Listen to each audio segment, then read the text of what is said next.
Pero cada una de las personas que está aquí, Señor, está en un lugar, está en un momento particular, está en una temporada de su vida, Señor. Aquí hay personas que tal vez puedan estar en un momento peak de sus lugares de empresa. Tal vez hayan otros que estén comenzando, Señor. Tal vez hayan otros que están pasando el momento difícil. Aquí hay personas, Señor, que están comenzando su proyecto de familia, de noviazgo. Hay otros tal vez que están en un momento difícil, Señor, de relación de pareja. Pero aquí está tu pueblo. Aquí estamos, Dios, nosotros los seres humanos, Señor, por el cual tú permitiste que Jesús llegara a esta tierra para darnos salvación. Oh, aleluya. Y por eso en esta hora, mientras hacemos esta oración, entendiendo dónde estamos, te damos a ti la gloria de vida. Porque seguimos dependiendo no de lo que tuvimos ayer, no de la gloria tuya manifestada en el día de ayer, sino en la experiencia relacional contigo en este día. Aleluya.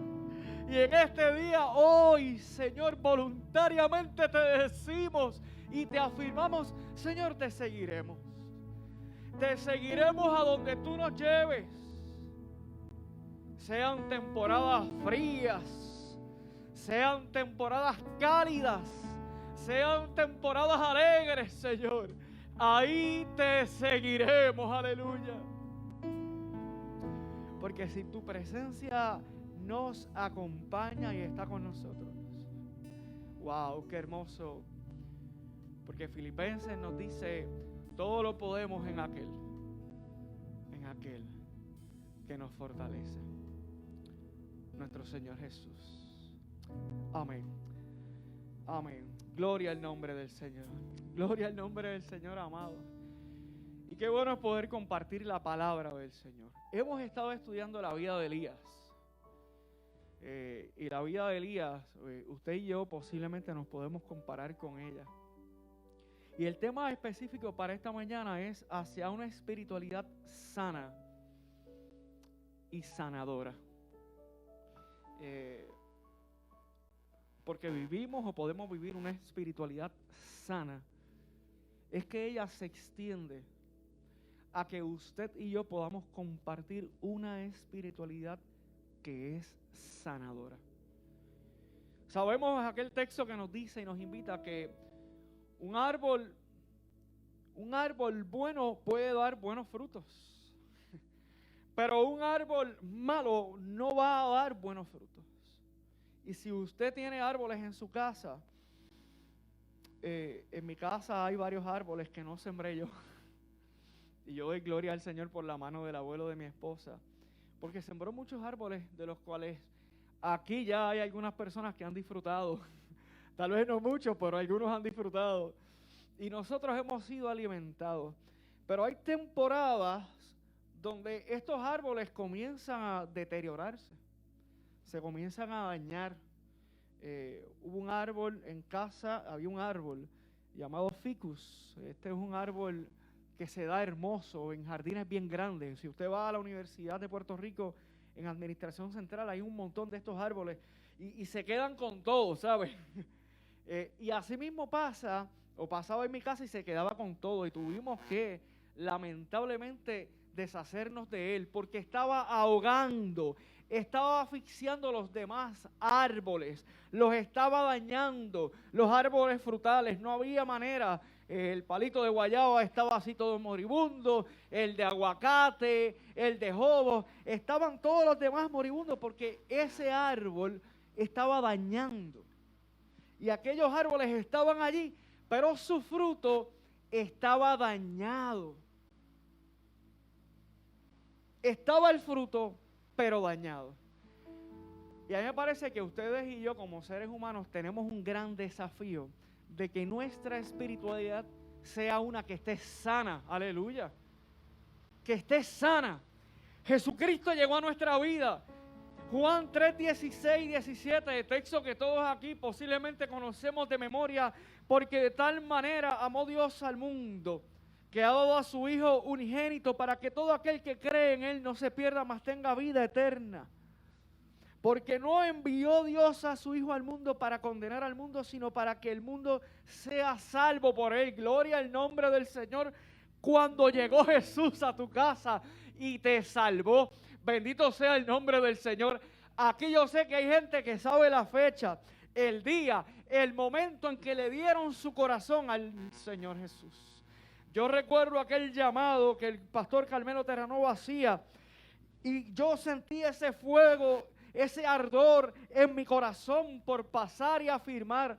Y por miedo no lo hice, luego lo hice con mi papá, pero puedo recordar aquel momento donde yo estaba en el carro con mi papá allí en la Muñoz Rivera, esperando a que mi madre saliera del trabajo, y allí pude expresarle a mi papá: quiero entregar mi vida al Señor. Yo recuerdo el momento específico, porque es una afirmación de vida, aleluya, que uno recuerda por siempre. Pero ¿qué pasa cuando uno va caminando? Cuando uno va caminando en el desafío de la vida. Yo quiero invitarte a que tú puedas buscar Primera de Reyes capítulo 19. Y vamos a leer del 1 al 13 y lo vamos a dejar ahí, pero quiero darle una lectura a estos textos. Primera de Reyes capítulo 19, versos del 1 al 13. Y para beneficios de muchos, hoy voy a leer Reina Valera, ¿sabes? Mire, yo pertenezco a aquella generación que los textos bíblicos nos los memorizamos en Reina Valera, ¿sabes?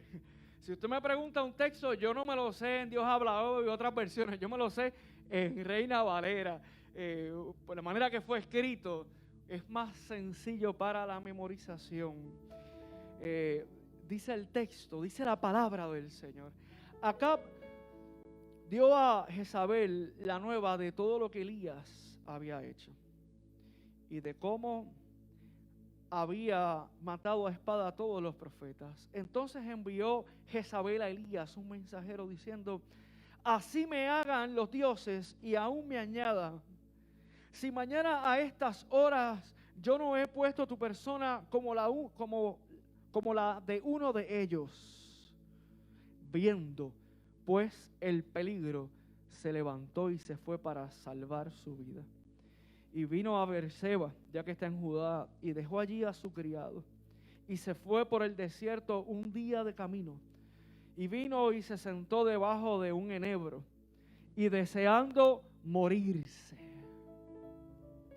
dijo: basta ya, oh Jehová, quítame la vida, pues no soy yo mejor que mis padres. Y echándose debajo del enebro, se quedó dormido. He aquí, luego un ángel le tocó y le dijo: levántate, come. Entonces él miró, y he aquí a su cabecera una torta cocida sobre las ascuas y una vasija de agua. Y comió y bebió, y volvió a dormirse. Y volviendo el ángel de Jehová la segunda vez, lo tocó, diciendo: levántate y come, porque largo camino te resta. Se levantó pues y comió y bebió, y fortalecido con aquella comida caminó 40 días y 40 noches hasta Horeb, el monte de Dios. Allí se metió en una cueva donde pasó la noche, y vino a él palabra de Jehová, el cual le dijo: ¿qué haces aquí? ¿Qué haces aquí? Quiero puntualizar esta pregunta. ¿Qué haces aquí? ¿Qué haces aquí, Ernesto? ¿Qué haces aquí? Él respondió: he sentido un vivo celo por Jehová de los ejércitos, porque los hijos de Israel han dejado tu pacto, han derribado tus altares y han matado a espada a tus profetas, y solo yo he quedado, y me buscan para quitarme la vida. Él le dijo: sal fuera y ponte en el monte de Jehová. Y he aquí Jehová que pasaba, y un grande y poderoso viento que rompía los montes y quebraba las peñas delante de Jehová, pero Jehová no estaba en el viento. Y tras el viento un terremoto, pero Jehová no estaba en el terremoto. y tras el terremoto un fuego. Pero Jehová no estaba en el fuego. Y tras el fuego un silbo apacible y delicado. Y cuando lo oyó Elías, cubrió su rostro con su manto y salió y se puso a la puerta de la cueva, y he aquí, vino a él una voz diciendo: ¿qué haces aquí, Elías? Wow. Es posible que ustedes y yo hayamos leído ese texto muchas veces. No tienen idea de cuántas veces los he leído en esta semana. Y uno sigue leyendo el texto, y uno sigue orando, y uno sigue metiéndose en el texto y buscando tal vez algunos comentarios, pero qué hermoso es poder detenerse en el texto. Y esa pregunta yo te la extiendo en esta mañana: ¿qué hacemos hoy aquí? Wow. Hablamos de sanidad. Ahora, amados, al principio hablábamos de que debemos vivir una espiritualidad sana, pero que también sane a otros. ¿Y qué es esto de sanidad? Hay una diferencia entre restauración y sanidad. Porque restauración no es otra cosa que reparar, recuperar, recobrar, volver a poner algo en su estado primitivo, en su estado original. Cuando Jesús muere por ti y por mí, se ha dado a la tarea, bendito sea el nombre del Señor, de restaurar aquella relación que desde un principio se da, que usted y yo podamos tener una relación con el Señor. Desde el inicio del Génesis, en ese principio, Dios había orquestado un lugar para que usted y yo pudiésemos habitar en relación consistente, constante, diaria. Y eso fue roto, fue destruido. Jesús ha llegado para restaurar, aleluya, para que esa relación usted esté con Él conectado día a día. Sanidad es algo un poco distinto. Dice que goza de perfecta salud. Y Jorge Maldonado, un escritor en el área de consejería dirigido a la familia, entiende la salud. Mire, este hombre entiende la salud y dice lo siguiente: no es la mera ausencia de enfermedad. No es la mera ausencia de enfermedad, sino un balance armonioso del bienestar físico, mental, social y espiritual. Y esto complica la realidad de nuestra vida. Lo voy a repetir: no es la mera ausencia de enfermedad, sino el balance armonioso del bienestar físico, mental, social y espiritual. Y él establece que no es posible, si usted viese una gráfica lineal, que una persona esté en negativo 10, completamente enferma, que no tenga posibilidades, o alguien que se crea, usted sabe, la última Coca-Cola del desierto, el último refresco del desierto, y que esté en un extremo 10 y diga: wow, yo soy la perfección hecha vida, hecha humano. No es posible. No es posible que alguien esté en un 10 positivo, ¿verdad? Allá, no, eso es alguien que está allá, se ha ido a morar con el Señor. No es posible, porque mientras usted y yo estemos aquí, mire, algo hay que ajustar. Algo hay que trabajar, aleluya. Algo hay que trabajar. Ahí está el desafío de usted y yo como iglesia. Vemos la vida de Elías, cómo ha transcurrido, cómo las experiencias le han llevado a seguir caminando, a llevarlo a actos que son fuertes. Y no es posible que usted viva la vida y usted no tenga ni un rasguño, ¿sabe? No es posible que usted no tenga un rasguño. Es que no es posible, porque cuando usted y yo estamos viviendo, hay algo que va pasando, hay un desgaste que vamos teniendo. Hay una lucha consistente que se está dando. Y cuando usted y yo vamos trabajando en ese compartir unos con otros, empezamos a chocar y hay relaciones que comienzan a lastimarse. Y comienza una persona y le dice algo y usted le dio mayor fuerza a esa palabra y esa palabra le hirió a usted. O de momento pasó por alguna enfermedad física que le lastimó.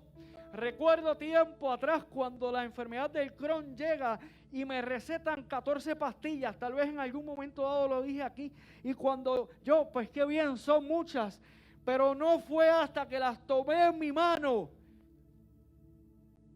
casi yo en los 30 años, y yo veo las 14 pastillas y me las tengo que tomar, que ahí fue como si me hubiesen dado un buen pescozón, es como si me hubiese caído un balde de agua. Yo, wow, ahí fue que yo dije, tengo la salud comprometida.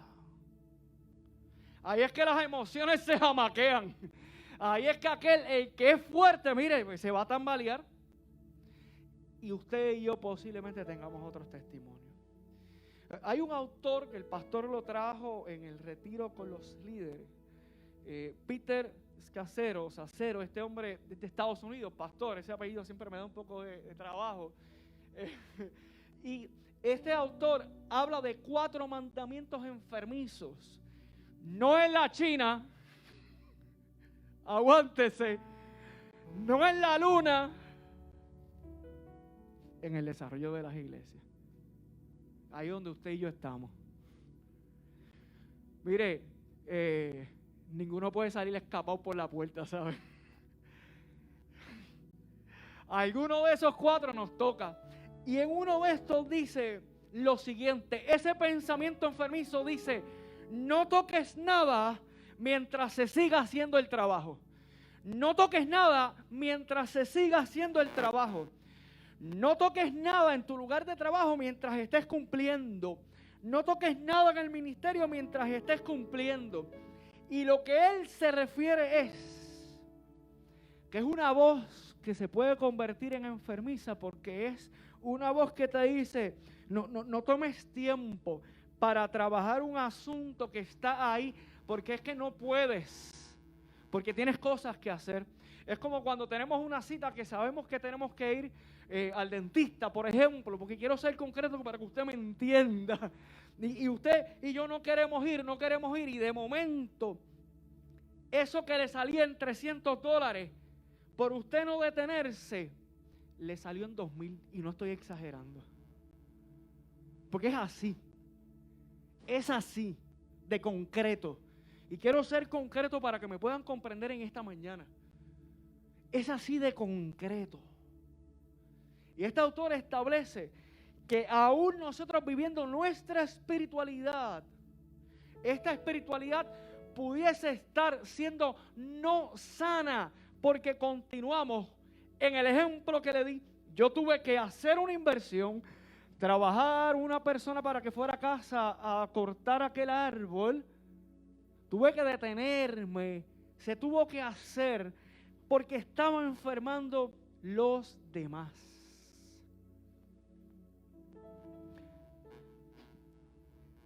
Y déjeme decirle algo. Yo todavía trepo árboles, ¿sabe? Y tengo una niña que le encanta, y si la dejo se sube sola.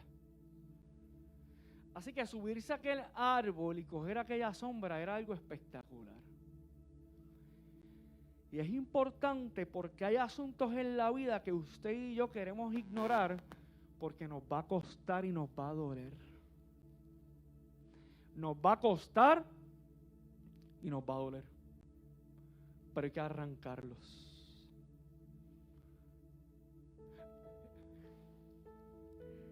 Hay asuntos, iglesia. Yo creo en la sanidad divina. En la iglesia On The House, a mí me ungieron en un momento dado. Y aquella anciana en la iglesia, yo pude experimentar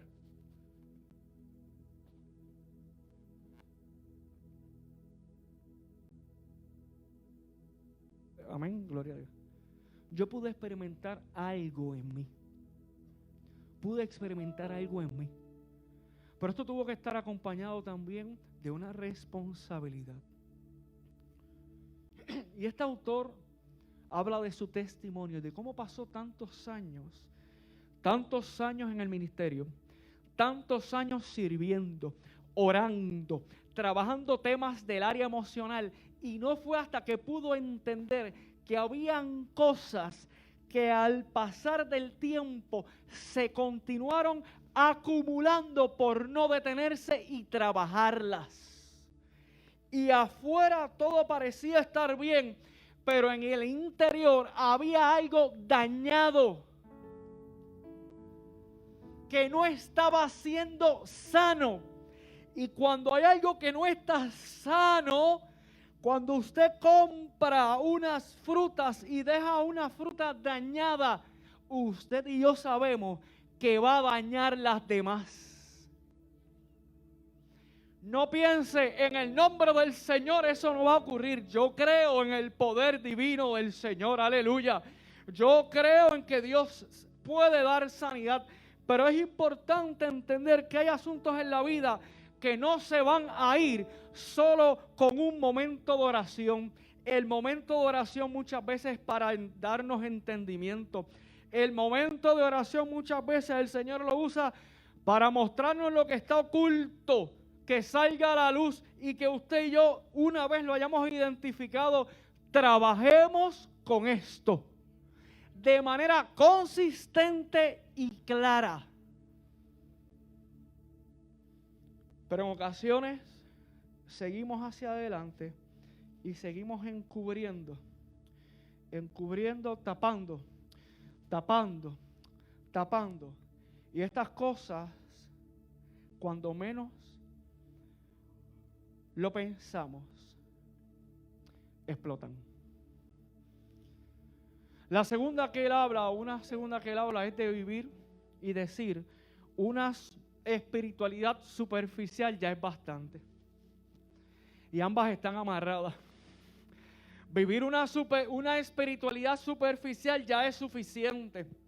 Ya es suficiente y están amarradas. Y quiero ser puntual con esto. Ya oré por esto, oré un día, pues ya bastó. No, el Señor nos invita a orar hoy, a orar mañana. El Señor nos invita a que si yo identifique esto, yo voy, me siento, comienzo a trabajar con esto que tiene nombre, lo identifico, comienzo a interceder por eso, comienzo a leer la Escritura, que Dios me habla a través de eso, y comienzo a vivir una espiritualidad que es más profunda y no se queda en la orillita. Porque la espiritualidad superficial es la que dice, déjalo ahí, no lo toques, déjalo ahí. Pero la que se atreve a profundizar es una espiritualidad fuerte, madura. Es madura. Yo no sé cuántos de los que están aquí estuvieron la noche que estuvimos con las parejas. Me gustaría más o menos medir. Mi esposa y yo abrimos nuestro corazón allí. Y hay cosas que se dieron casi a los 15 años de matrimonio. Pero estaban posiblemente desde la adolescencia. Y uno sigue tirando y tapando. La voz de mi esposa consistentemente en orar juntos. Y no fue hasta ese año que yo pude comprender, aleluya, y vivir unas experiencias de cómo cuando ella y yo estamos unidos en oración, hay algo que se abre, oh aleluya, hay una dimensión espiritual que ella y yo comenzamos a ver que en 15 años no la habíamos visto, iglesia. El Señor nos lleva a una casa, a una reprensión de una joven, y Dios se lo puso en el corazón a ella, me lo pone a mí. Y cuando ella comienza a cantar, yo puedo experimentar cómo el Espíritu me toma, me da fuerzas y me lleva a trabajar con la situación. Porque había comenzado un poder del Señor que se estaba levantando en un matrimonio que estaba comenzando a orar juntos. Aleluya, bendito sea el nombre del Señor. Pero por mucho tiempo en nuestras áreas de vida nos quedamos en la orillita y demás. Porque usted y yo tenemos tantas historias para contar. ¿Qué ha pasado con este hombre que hemos leído aquí? Mire, Elías, ya hemos predicado de él. Elías, Dios lo estamos viendo. Elías va donde Acab le dice, va a haber sequía. Va donde la viuda. Pasa el asunto de la muerte del hijo. Lo lleva. Tiene esta lucha con los profetas de Baal, 450. Se da aquella manifestación del fuego. Elías, mire todo lo que ha pasado con Elías. Elías está en esa lucha. Ve esa manifestación. Wow, desciende el fuego. Elías, usted y yo sabe lo que hace con aquellos 400 profetas de Baal, que ante los ojos de cualquier ser humano, mire, no es posible. Vamos a bajarnos un poco de mirar de ciertos lentes a la Biblia y vamos a mirarnos con nuestros ojos de humanidad.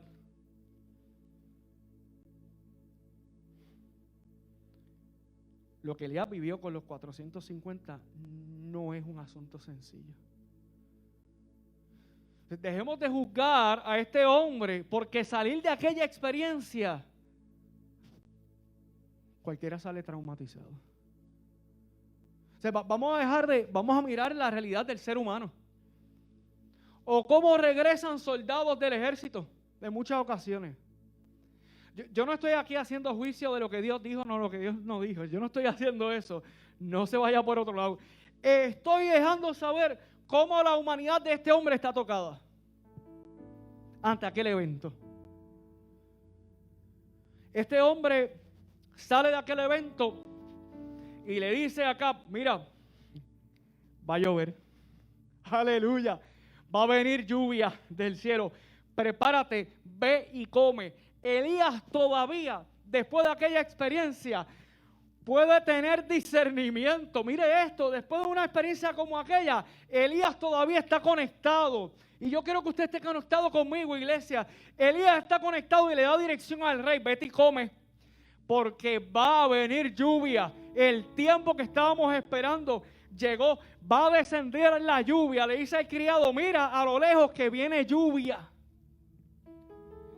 Elías, después de aquel evento, sale corriendo y llega primero que Acab. 18 millas. Un agotamiento físico.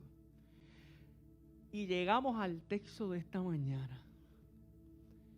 Y para colmo y para complicar el asunto, esta mujer, que la hemos leído tantas ocasiones, da una amenaza contra la vida de Elías. Jezabel. Yo te voy a decir una cosa, iglesia. Cualquiera se encierra. Cualquiera se encierra. Si usted y yo tenemos el desafío de quedarnos encerrados en las cuevas, yo puedo comprenderlo. Yo lo puedo comprender porque hemos atravesado momentos difíciles. Definitivamente. Y allí en aquella cueva el Señor le habla. Pero yo quiero que usted entienda que este hombre de Dios ha pasado por un momento muy difícil. Y cuando usted y yo lo tratamos de mirar desde el aspecto de la sanidad, Elías está severamente trastocado. Está severamente lastimado. El hombre de Dios, oh aleluya, instrumento de Dios, está tocado, está lastimado por el caminar en la vida. Este hombre experimentó grandes milagros, pero está tocado. Priscilla Shirer, la escritora de este libro que hemos estado mirando, nos dice: el agotamiento no es una señal de espiritualidad. Escuche una cosa, usted y yo estamos ante los ojos de un Elías agotado, extenuado físicamente. Hace años atrás, yo lo más que llegué a correr fueron 7 millas. Yo hice un triatlón en un momento dado pequeño y yo terminé extenuado. Este hombre se metió al cuerpo 18 millas. Yo no sé si usted ha experimentado caminar esta cantidad, extenuado físicamente, emocionalmente drenado. Y esta mujer dice, el agotamiento no es una señal de espiritualidad. Es una falacia y es peligrosa. Tarde o temprano, esto tendrá consecuencias. Y ella dice que este agotamiento nos puede llevar a 2 lugares. Iglesia que estás aquí, nos puede llevar a 2 lugares. Uno, a querer quedarse solo. O estar muy acompañado para no trabajar su mundo emocional. Eso es un peligro. Usted sabe que el asunto está ahí. Usted sabe que tiene que llorar.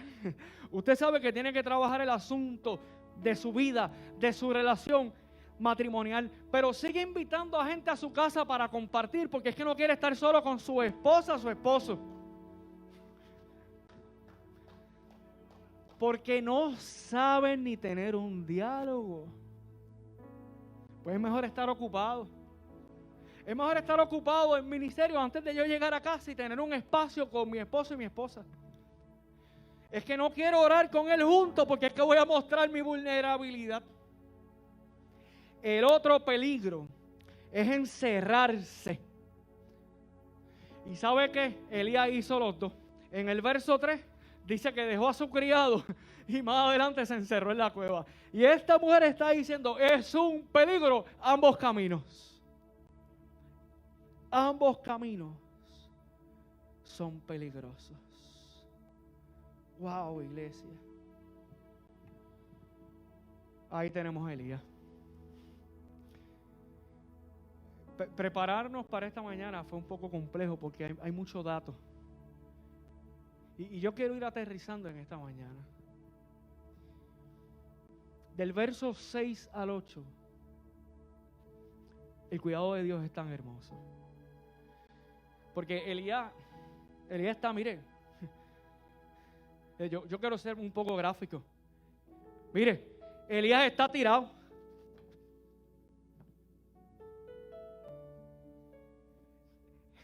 Elías enganchó los guantes. Elías dijo ya, quítame la vida. ¿Usted alguna vez ha sacado un grito profundo? Porque yo he sacado gritos en el carro solo. ¿Alguna vez usted ha sacado un grito? ¡Ya, Señor, que no aguanto! Yo quiero que usted entienda, Elías, en este momento, en este texto. Tiene que entenderlo. Lo tiene que entender.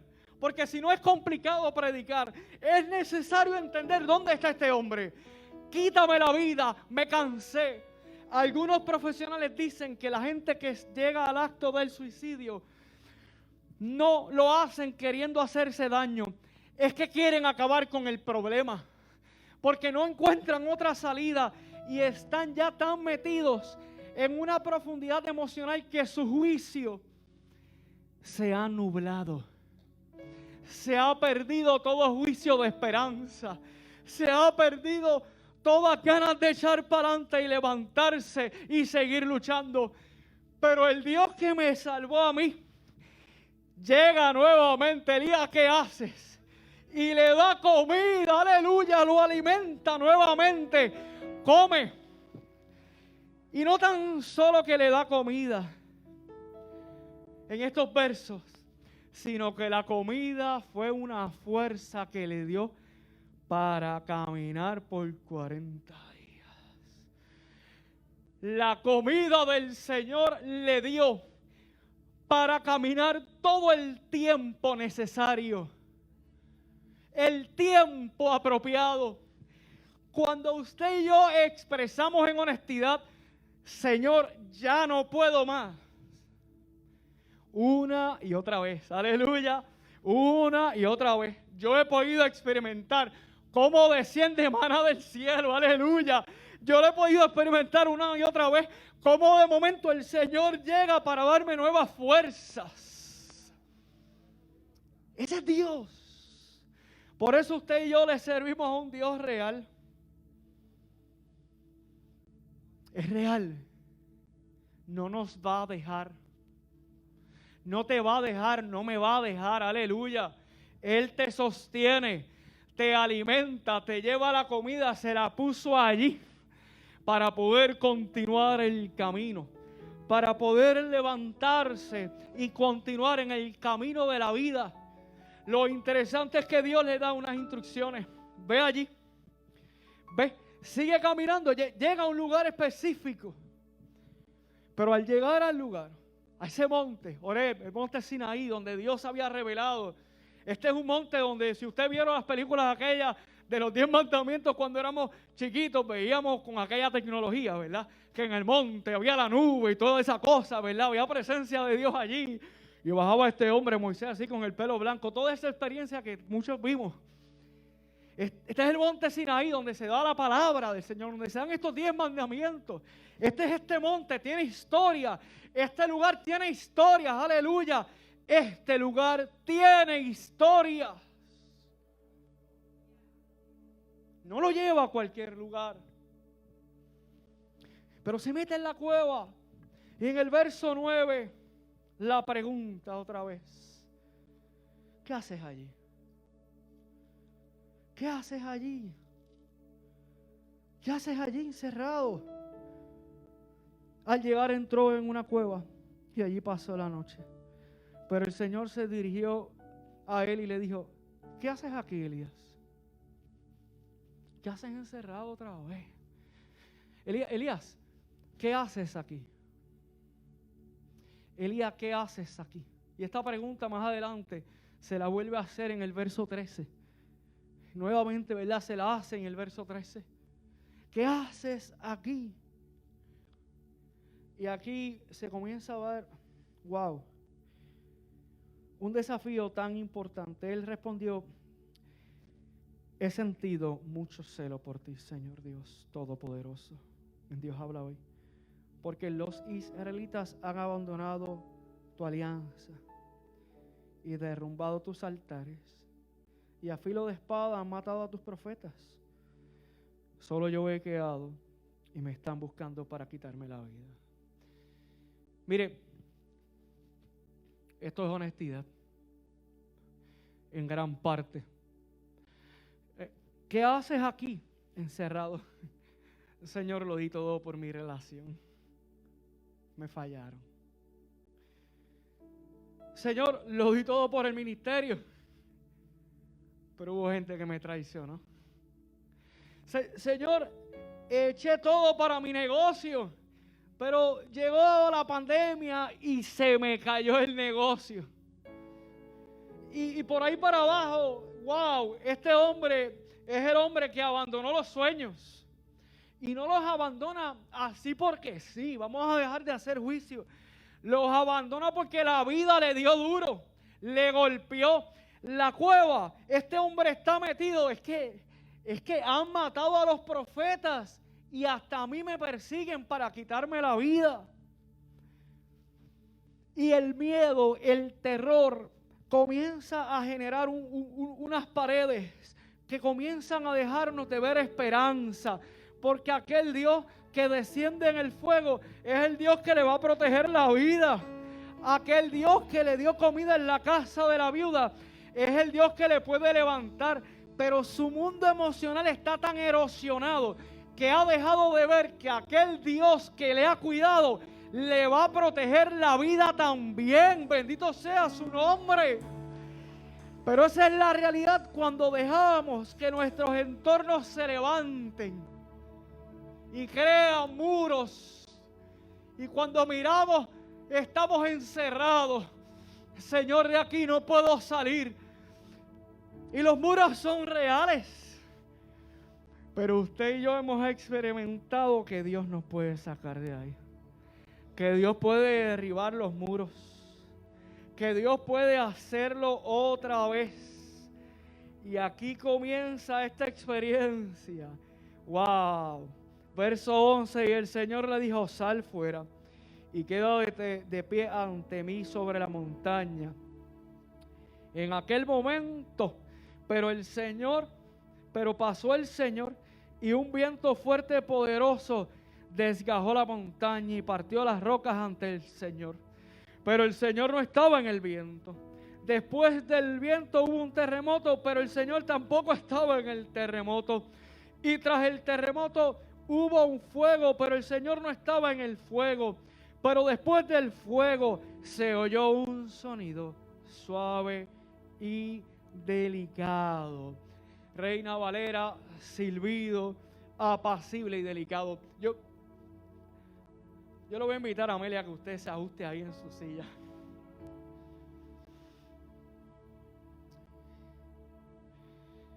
Cinco meses llevamos aquí. Gloria al Señor. Y yo conozco el corazón, o he conocido la iglesia de Amelia. Amelia es hija de la iglesia que me permite desarrollar en la adolescencia. Este texto, yo he venido trabajando con este texto en estos días porque Elías va tratando de comprender que aunque había visto al Dios que se mueve en medio de todas estas experiencias, por una parte, no necesariamente Dios puede hacer todas esas cosas, pero eso no es Dios. Gloria al Señor por las manifestaciones que hemos visto, que yo vi en San Patricio, aleluya. Dios se mueve como poderoso gigante cuando quiere. Yo he visto que Dios habla cuando quiere y como quiere. Yo me acostumbré a un hombre que predicaba así y no se movía. Y yo amaba su predicación. Y aprendí que Dios hablaba así. Y me ha enseñado por el camino del tiempo que Dios habla también gritando cuando le da la gana. Porque es que Dios es Dios. Ese soy yo. Y yo sé dónde estamos, dónde el Señor nos ha traído.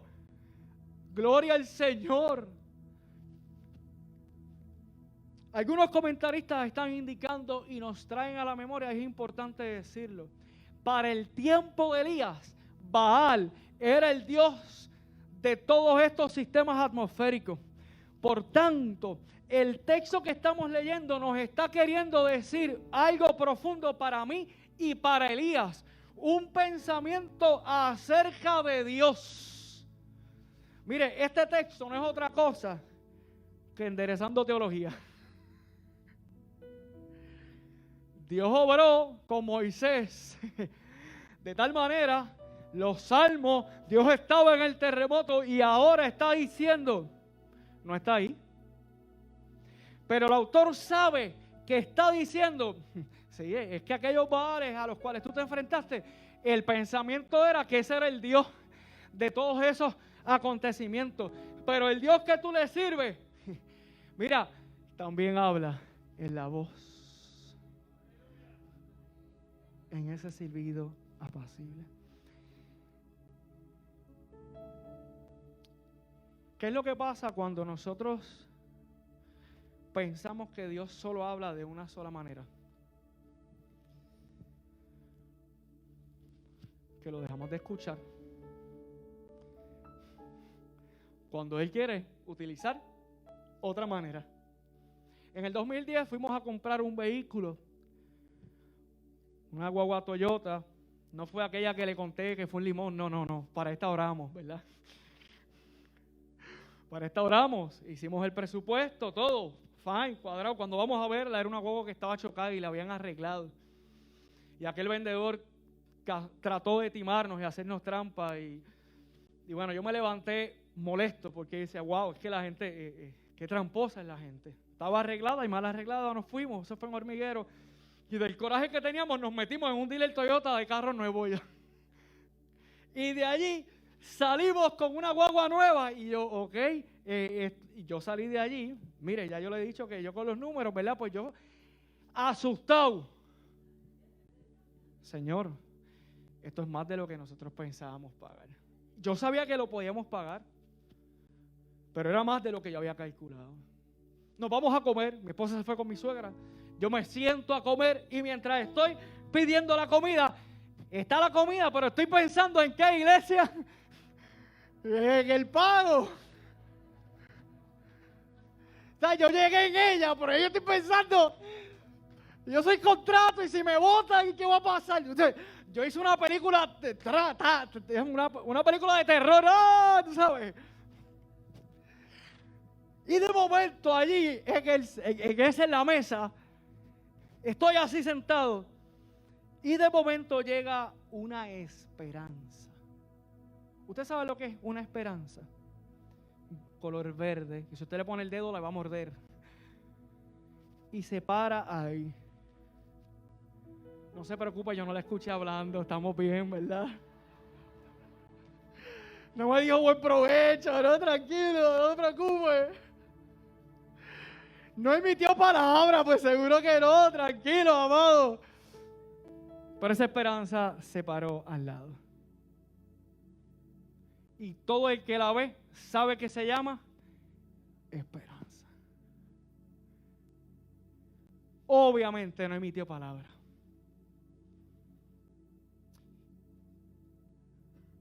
Así es Dios.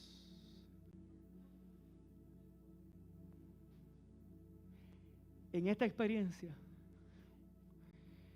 Elías conoce a Dios. El texto dice que sale.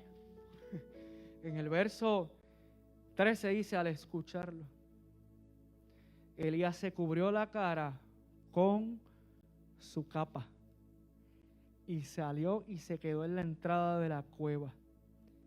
En esto llegó a él una voz que le decía, ¿qué haces aquí, Elías? ¿Qué haces aquí, Elías? ¿Qué puede ser la cueva? ¿Qué puede ser la cueva? Para ir ya cerrando en esta mañana, iglesia, ¿qué es la cueva? Déjeme decirle más.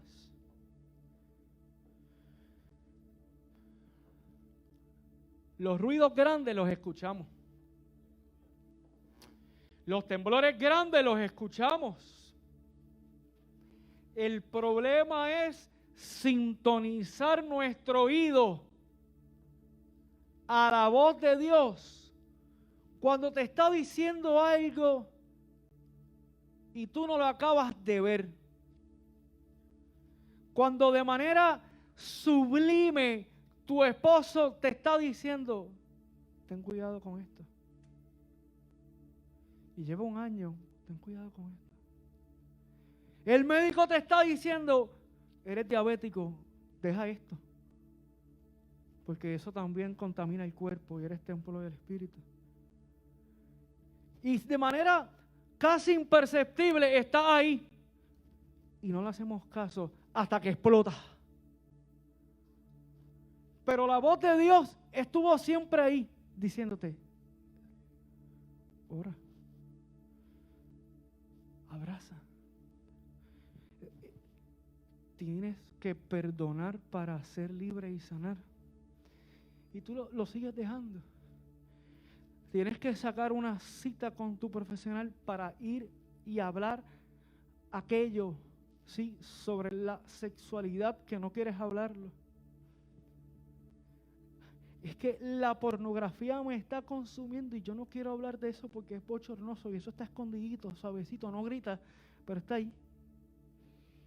Esas voces suaves que Dios las usa, las ignoramos. hasta que, como decía esta mujer Priscila, lo que hay es todo un desastre interior. Y por no detenernos, lo que tenemos es un desastre. Estamos salvos. Dios restauró tal vez gran parte, pero no estamos sanos. Y seguimos caminando años sin ser sanos, sin tener la sanidad, y nos hemos quedado en la cueva. ¿Qué es mi cueva? El alcohol, el celular, mi trabajo, el ministerio.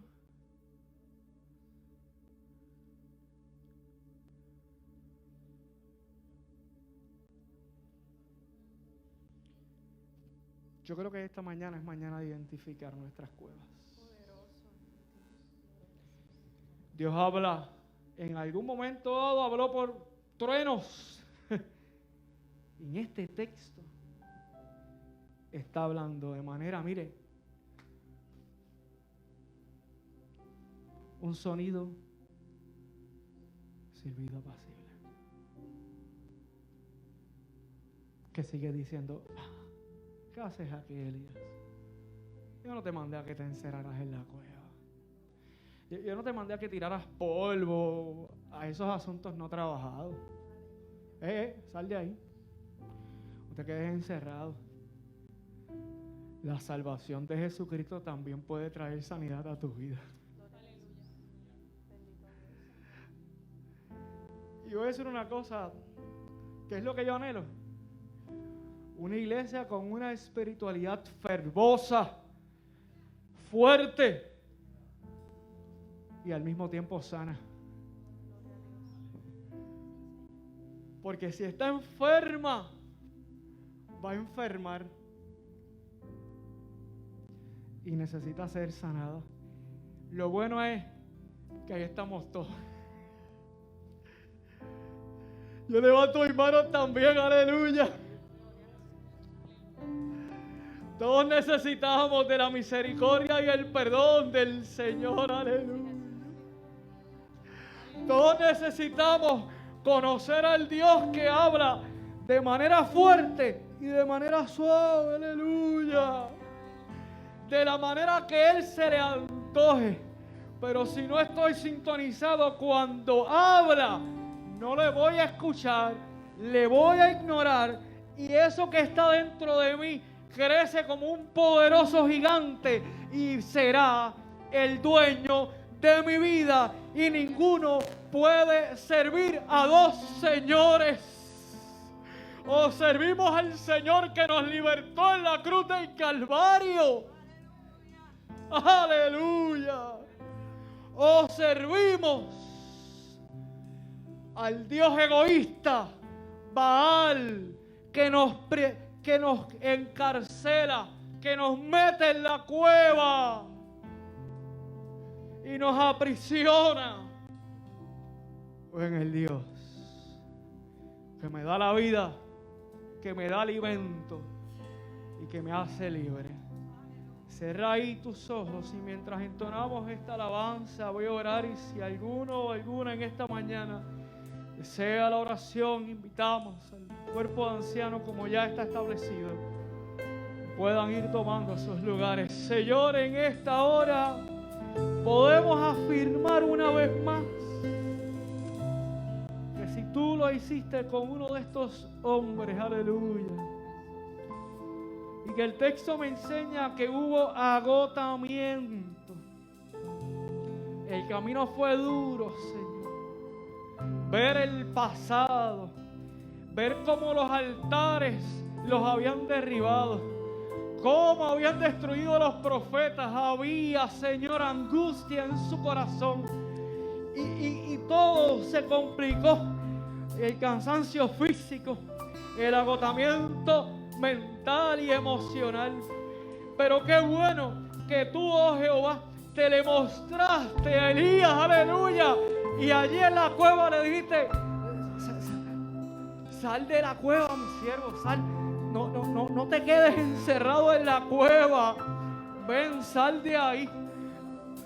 Señor, que en esta hora nosotros podamos salir de los encierros y que podemos presentar en sacrificio vivo y en holocausto aquellas cosas que las tenemos encerradas y que son pecaminosas y que destruyen mi vida, que destruyen mi esencia, que me quitan vida, oh aleluya, que destruyen el sueño tuyo para mi vida, para mi familia, para mis hijos, para mi Amelia, para mi Puerto Rico, Jehová Dios, oh aleluya.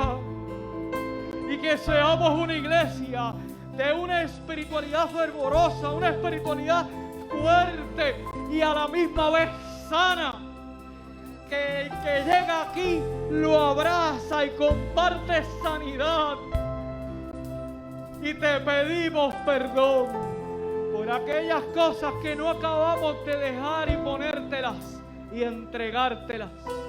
Y que esta mañana sea mañana de comienzos de sanidad.